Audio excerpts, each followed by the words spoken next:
Hey, in this video, we are going to be seeing what is happening in Jacksonville, Florida when it comes to the housing market. We are specifically going to look at single family homes in Duval County. So let me move my big head out of the way. And you can see these are the October 2024 market statistics. So the median sales price has actually gone up 1%. So the median sales price is $337,000, 995. We've still have been declining in the amount of homes that closed and sold. So we had about 770 in October, so just down 1.4%. The median days on market, we've gone from 37 in September to 45 in October, so that has jumped up 21.6%. The list price received ratio, so it was 96.9%. So what that means is if a house was selling on the market at $100,000, that means it sold for $96,900.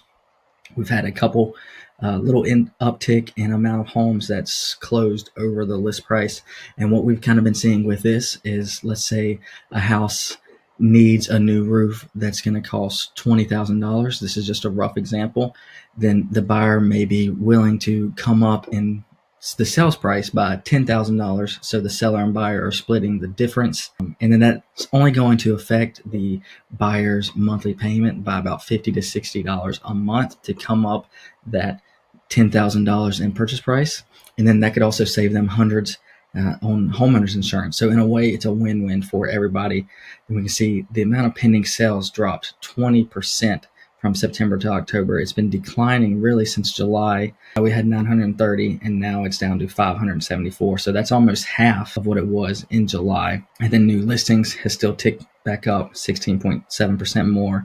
Active inventory has been just on a climb. You can see the trend line right here just continues to go up, which means that we have a whole lot more inventory, more houses on the market. So there are more homes for people to choose from, especially when they're sitting on the market longer, but then you still have an uptick of homes that are new homes coming on, and then the amount of closed sales and pending going down. So we now have almost 5 months worth of inventory. And a big part of this is the interest rates. And we had a crazy October when it came to interest rates.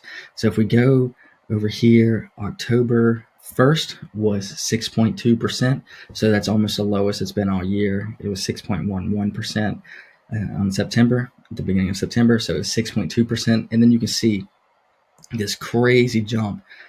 Then all of a sudden by October 7th, so in the 6-day time frame, it jumped up almost half a point.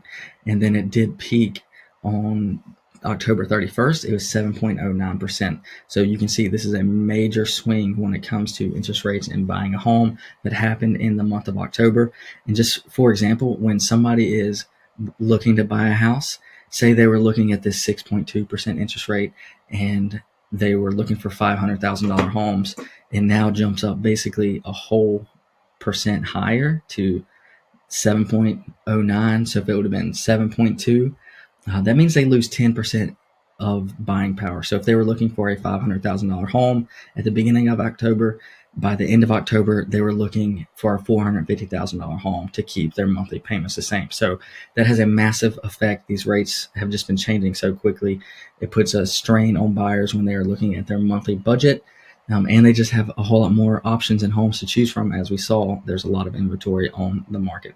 So let me know if you have any questions. This was just single family homes. Condos, that market is completely different, the location in Duval County. So if you have any questions, just let me know.